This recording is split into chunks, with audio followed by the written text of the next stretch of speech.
मुजफ्फरनगर के सोरम गांव में घर में घुसकर ग्रामीणों के साथ हुई मारपीट में केंद्रीय मंत्री संजीव बालियान का गला फंसता नजर आ रहा है। एकजुट होकर किसान संजीव बालियान का विरोध कर रहे हैं, तो वहीं केंद्रीय मंत्री किसानों को बचाते हुए आरएलडी को अपने निशाने पर ले रहे हैं। क्या है पूरा मामला, देखिए ये रिपोर्ट।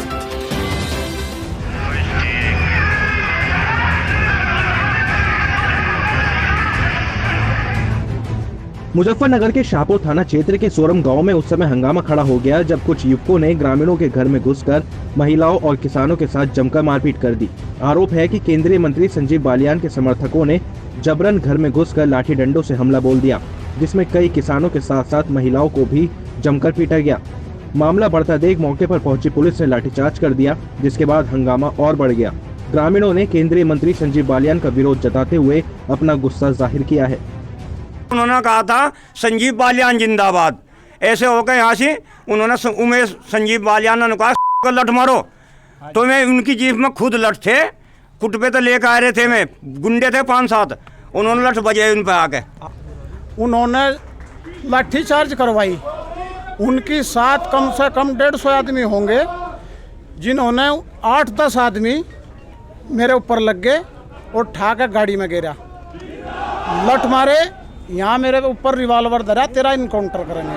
और तो नारे लगाते लगाते एकदम हमला करा उन्होंने। इतने तो लठ लाए हुए गाड़ी में, तो काट कपड़े संजीव बालियान के आदमियों ने हमला करा। फिर मैं कुछ लड़के मारे यहाँ बढ़ गया, फिर मैंने यहाँ बंद हो गए यहाँ हमारे क्वाड़ा में देख लो, सारे में को तोड़ा फोड़ी कर रखी। फिर मैं भी खाद का घेर दी एक तरफ, उन्होंने लठ बजाया खड़ा। अब देखो तुम तिराए पा के कुछ याद ना हमने जी किसान यूनियन के नारे लगाए, तो उनमें जो मंत्री जी के आदमी थे वे हॉकी डंडा भाले पिस्टन लेके उन्होंने हमारे पे हमला करा जी।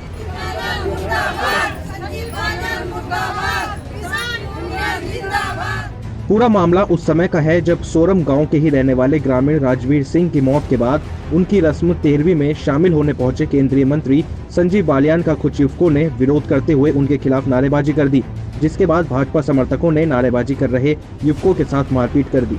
मामला बढ़ने के दौरान संजीव बालियान का काफिला वहां से निकल गया। हालांकि संजीव बालियान ने अपने ऊपर लग रहे सभी आरोपों को सिरे से खारिज करते हुए सारा जिम्मा आरएलडी के सर मंड दिया। बालियान ने नारेबाजी और मारपीट करने वाले युवकों को आरएलडी के समर्थकों का नाम दिया है। ऐसे मौके पे राष्ट्रीय लोकदल के कार्यकर्ता, लोकदल के जो प्रमाणित कार्यकर्ता हैं, वो लोग 13वीं में घर के बाहर पहुंचे, नारेबाजी और बदतमीजी शुरू की, गांव वालों के द्वारा उनको भगा दिया गया। ये इतने बड़े दुख की बात है कि कम से कम शादी विवाह सुख और दुख में तो राजनीति ना की जाए। गांव में मारपीट होने के बाद भाजपा और आरएलडी आमने सामने आ गई है। हंगामे के बाद रालोद कार्यकर्ता गांव में इकट्ठा हो गए। पूर्व मंत्री योगराज सिंह और पूर्व विधायक राजपाल बालियान भी अपने समर्थकों के साथ सोरम गांव में पहुंच गए, जहां गांव की ऐतिहासिक चौपाल पर एक पंचायत का आयोजन किया गया। इस दौरान रालोद ने किसानों के साथ खड़े होते हुए केंद्र और प्रदेश सरकार और भाजपा नेताओं की जमकर निंदा की। इस दौरान जमकर प्रदर्शन भी हुआ, जो देर शाम तक जारी रहा।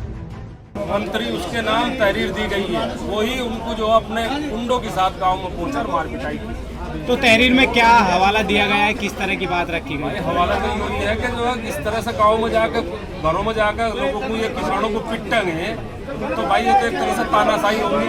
भाई तानाशाही मुझे अपने घर में नहीं चलने की। तो जो पुलिस के अधिकारियों ने तहरीर ली है वो क्या आश्वासन दिया है? अब आश्वासन का आप बात करेंगे, पुलिस तो मौजूद थी वहाँ। पुलिस का क्या काम है? पुलिस का काम है शांति व्यवस्था रखना। क्या जो अधिकारी शांति व्यवस्था थी वहाँ, जो अधिकारी जो वहाँ मौजूद थे, उन पर किस तरह की कार्रवाई की मांग करते हैं? कार्रवाई की मांग है, जो उन पर कार्रवाई होनी चाहिए ऐसी हरकत की। पहले शामली के भैंसावाल गांव में और अब मुजफ्फरनगर के सोरम गांव में केंद्रीय मंत्री संजीव बालियान के खिलाफ विरोध कहीं भाजपा को एक बड़ी हार के पीछे ले जाने का एक बड़ा संदेश तो नहीं। ग्रामीणों में लगातार बढ़ते विरोध के पीछे रालोद भी एक बड़ी वजह है, लेकिन इतना ज़रूर साफ है कि भाजपा और रालोद की लड़ाई में किसानों के कंधे पर बंदूक रखकर चलाई जा रही है और एक बड़ा वोट बैंक तैयार किया जा रहा है। Pratyush Sharma, bureau report, news 18 India.